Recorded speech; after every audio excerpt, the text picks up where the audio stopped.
perguntaram pro Matisse, que talvez seja o colorista mais aclamado do século XX, como ele escolhia as suas cores, ele respondeu, abre aspas, eu simplesmente tento encontrar a cor que vai combinar com o meu sentimento.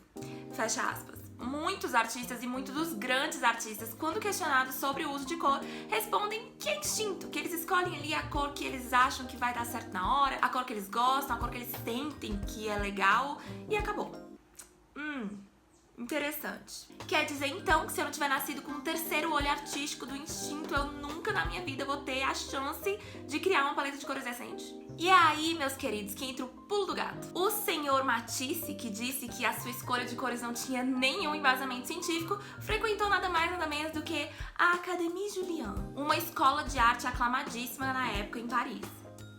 Wait a minute. O que eu quero dizer com isso é que eu tenho certeza que o Matisse estudou sim cores, ele estudou as regras, ele teve a teoria de cores tão incrustada no fundo da mente dele que na hora de pintar ali, ele não precisava mais ficar pensando em cada regrinha. Todo aquele conhecimento já tinha se transformado em instinto. E é isso que eu quero te oferecer aqui hoje. Eu vou socar as regras cromáticas no seu cérebro pra elas ficarem gravadas lá. E na hora que você for pintar ou fazer aí a sua arte, você pode usar essas regras como guia. Se você quiser quebrar todas as regras também, pelo menos você vai saber quais são as regras que você tá quebrando. Então sim, eu vou abrir o seu terceiro olho artístico. Seja muito bem-vindo. So if it helps ya, I'm here with ya. Eu quero começar falando de valores. Porque assim, mesmo se você errar feio na sua escolha de cores, se os valores estiverem bons, tem grande chance da sua arte final funcionar. Agora, se você errar feio nos valores, pena, sinto muito, não tem combinação de cores que te salve. E o que é isso, né? O que são valores? Valores na arte é basicamente a escala de brilho, o quão clara ou escura é uma cor. Aqui está uma belíssima escala de valor, ela vai do preto até o branco, com o branco sendo o maior valor e o preto o menor valor. Uma boa imagem tem uma boa variação de valores, porque é esse contraste entre claro e escuro que deixa tudo mais impactante e que deixa a imagem compreensível. E até aí tudo bem, né? Muito simples, muito fácil de entender, mas a questão e o que complica é quando você joga cor aí na parada. Por exemplo, aqui nós temos essa linda paleta de cores. Uau, que paleta incrível, linda demais. Uma paleta realmente muito boa, não é mesmo? Não. Vamos dar uma olhada nos valores dessa paleta. E o jeito mais fácil de fazer isso é colocando um filtro preto e branco. E aí está o problema, cores diferentes, mas valores iguais ou muito parecidos. O que acontece quando você usa uma paleta de cores assim é que esse baixo contraste faz com que o olho talvez tenha dificuldade de identificar qual dessas cores é a mais importante. Isso faz com que a imagem perca o impacto, sabe? Esse contraste de valor é o que vai estruturar a sua imagem. E assim, errar nos valores é uma coisa que eu fiz muito no começo e é uma coisa que eu vejo frequentemente em quem tá começando a fazer arte. É criar esses desenhos e essas pinturas com pouco contraste, com pouca variação de valores. Sabe quando você tá fazendo um desenho com lápis e aí você fica com medo de apertar demais ou de sombrear demais e estragar tudo?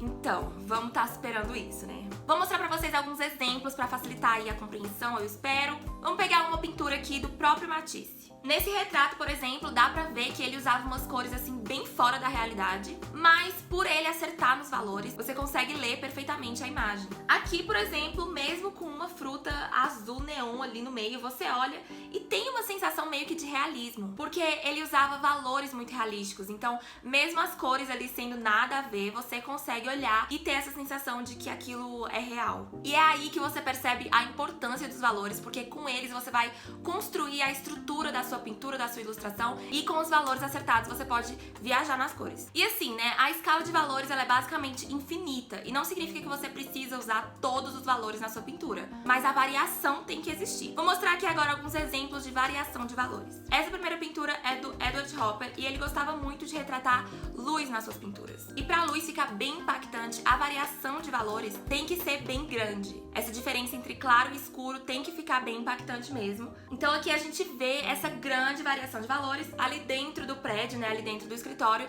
a gente tem um valor bem baixo ali, quase preto. E do lado de fora, onde o sol tá batendo, um valor bem mais alto. E é esse contraste que dá o efeito brilhante e impactante pra pintura. Já o Monet fez muitas pinturas usando um pequeno espectro ali de valores, e isso produzia efeitos diferentes na pintura. Quando ele se mantém ali em valores altos, a pintura fica mais brilhante, acesa e até mais alegre. Já quando ele se mantém aqui nos valores médios, o clima fica mais pesado. E quando ele faz isso, né, deixando quase que o quadro inteiro num pedacinho do espectro de valores, qualquer coisa que fuja disso cria muito contraste e vira realmente um ponto de atenção da pintura. Por exemplo, aqui esse baquinho que tá mais perto da gente, ele tá num valor bem menor, ele tá bem mais escuro e ele vira assim um ponto de bastante atenção e contraste da pintura. Outro jeito de você identificar valores, por exemplo, sei lá, na vida real, você vai pintar um modelo vivo e você quer identificar melhor os valores ali ao vivo, não tem como você jogar um filtro preto e branco na pessoa. Um método assim que ajuda muito é você apertar os olhos, sabe? Como se você fosse bem míope e estivesse tentando ler uma placa bem longe. Você faz tipo assim, você aperta os olhos e aí vai tudo meio que embaçar. Você não vai mais conseguir ver tantos detalhes e a principal coisa que você vai perceber é a variação de valores, é onde tem mais contraste. Daí isso ajuda a identificar as partes mais escuras e mais claras de uma cena, de uma imagem, né? Enfim, aí, fica aí a dica. Mas beleza, espero que vocês tenham entendido aí valores e vamos agora passar realmente pra parte das cores. Pra mim, o mais legal das cores é como elas conseguem comunicar emoção. Usando as cores certas, você consegue traduzir sentimentos e sensações intangíveis em imagens. Uau! E como disse o próprio Matisse, as cores não nos foram dadas para que pudéssemos imitar a natureza. Elas nos foram dadas para que pudéssemos expressar as nossas emoções. E assim, né? É sobre isso. Na hora de escolher as cores da sua pintura, não adianta só pensar que, porque o vermelho é a cor complementar do verde. Você pode pensar nisso, sabe? Mas eu acho, particularmente, que o mais importante é você pensar no mood que você quer transmitir, sabe? No sentimento, o que você quer que a pessoa que olha ali a sua arte sinta. Vai ser uma imagem feliz, vibrante, alegre ou triste, nostálgica, tranquila, bizarra. Tudo isso você pode transmitir com as cores. Dito isso, eu vou deixar aqui na tela o básico sobre psicologia das cores e o sentimento que cada cor geralmente transmite. Você pode pausar e ler aí direitinho, mas eu vou me aprofundar um pouco mais sobre isso enquanto eu explico a teoria das cores em si, que é o nosso próximo tópico. O Monet disse, abre aspas, cor é a minha obsessão diária, minha alegria e minha tormenta, fecha aspas. E assim, né? Representou. É difícil combinar as cores, sabe? É difícil. Eu vou pular aqui toda a explicação científica, porque assim, não é essencial você saber disso pra você usar cores nas suas artes, mas é basicamente assim, existe um espectro de cores e resolveram entortar o negócio e formar um círculo. Acho que foi o Newton que fez isso. Algum cientista aí. Mas o que interessa pra gente é isso aqui. Essas são as cores primárias, o que significa que misturando aí essas três cores em quantidades diferentes, você consegue chegar em basicamente qualquer cor. Essas são as cores secundárias e essas são as cores terciárias. O círculo cromático é sim muito útil na hora de você escolher as suas cores, na hora de você pensar em combinações, mas já já a gente volta pra ele. Primeiro, você precisa saber da terminologia, das palavras, dos termos aí usados no mundo da arte quando a gente vai falar de cor. Então vamos lá. Matiz é a cor. Matiz dessa blusinha aqui, verde. Matiz dessa parede, rosa. É isso. Saturação é a pureza da cor. Quando você vê uma cor bem viva, significa que ela tá bem saturada, ela tá bem pura. E se a gente pegar o círculo cromático, por exemplo, e dessaturar ele, vai ficar assim.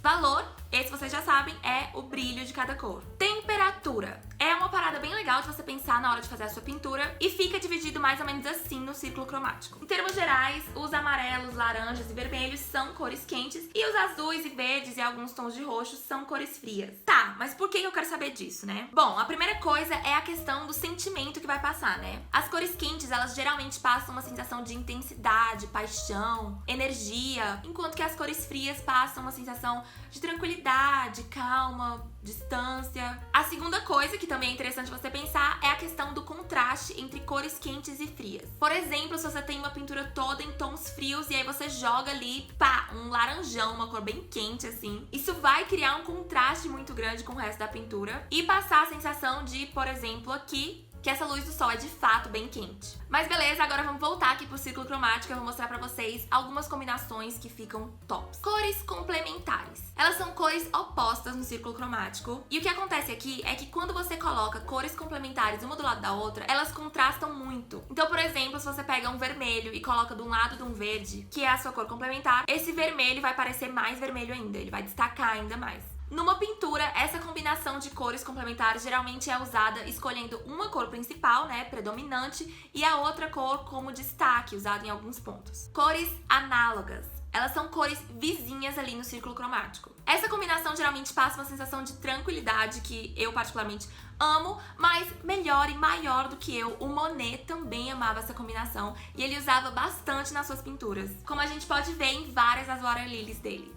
Cores triádicas. são 3 cores que estão igualmente espaçadas no círculo cromático. O resultado dessa combinação geralmente é bem vibrante e o desafio aqui é você usar as cores em quantidades certas pra que não fique assim muito pá na sua cara, sabe? Pra que não fique muito pesado visualmente. Geralmente é usado também com uma cor principal e as outras duas como destaques. Cores complementares divididas. Essa é uma variação da combinação de cores complementares. Aqui também são cores opostas no círculo, mas em vez de 2 cores a gente tem 3. Então uma das complementares é dividida em 2. Em vez de você pegar a cor complementar certinha, você pega as 2 que estão do lado dela. Aqui também geralmente é usado com uma cor principal e as outras 2 de destaque. Essa combinação aqui ela é mais fácil de balancear do que a complementar normal. Pronto, essas são as combinações básicas de cores. Existem outras, claro, mas assim, são mais variações dessas que eu já mostrei. É muito legal e muito útil você saber e conhecer essas combinações de cores e saber como usar o círculo cromático, mas claro também que não é uma regra, você não precisa fazer só essas combinações, sabe? Você pode usar sim as cores que você quiser, mas é legal você lembrar dessas combinações, você saber usar o círculo cromático. Quando você tiver na dúvida de que cor combinar com a outra, você pensa nisso, sabe? Ah, essa aqui é complementar dessa, vai dar mais destaque, ou então, vou usar cores análogas aqui pra ficar uma coisa mais harmoniosa. Enfim, por último, eu quero mencionar aqui o que acontece se, em vez de combinar cores, você resolve usar uma cor só. Um esquema cromático de uma cor só é um esquema monocromático. Nesse caso, você escolhe só uma cor e vai variando só a saturação e os valores. Aqui um exemplo do pintor francês Yves Klein, chamado Untitled Red Monochrome M63. E como disse Van Gogh, né? Não existe azul sem amarelo e sem laranja. Calma, só brincando. Dá sim pra criar imagens interessantes e monocromáticas. A gente tem aí como exemplos óbvios, né? As fotografias em preto e branco, desenhos em grafite, desenhos preto e branco, pinturas. E aqui nós temos esse exemplo do Monet, que é quase monocromático, porque tem sim algumas variações de matiz, mas fica aí bem próximo. E é isso! Dá um like agora nesse vídeo. Agora! Curtiu? Que bom, muito obrigada, porque esse foi um dos vídeos mais pedidos da história desse canal. E deu trabalho pra fazer. Eu ainda vou fazer uma parte 2 desse vídeo com dicas práticas de como de fato usar esse conhecimento na hora de criar a sua paleta de cores. E eu também vou começar em março o Clube dos Artistas Iluminados, que vai ser um clubinho exclusivo pra gente falar de arte, estudar todo mundo junto. Todo mês vai ter um tópico, por exemplo, escolha de cores. E aí a galera do clube vai ter acesso antecipado ao vídeo, vai ter encontros ao vivo comigo, materiais de apoio, desafios mensais. Vai ser muito legal. Esse clube vai ser no Apoia-se e a partir de R$5 você já tá dentro. Vai ser mais pra me ajudar a manter a constância de vídeos e pra eu poder realmente tirar esse tempo pra ensinar pra vocês tudo que eu sei, pra tirar dúvidas. Enfim, pra gente estudar e aprender junto e sermos artistas muito tops e iluminados. Assim que o clube estiver no ar, eu vou colocar o link aqui na descrição. Mas vai começar em março 2021. Enfim, galera, é isso. Espero que tenha sido útil, espero que tenha ajudado. E lembrem-se sempre que se você vê uma árvore como azul, faça ela azul. Meu Deus, eu me senti as fúteis agora falando. É isso, é nóis. Tchau. Caminhão, de novo, eu moro no interior e cada fazendeiro tem o seu trator.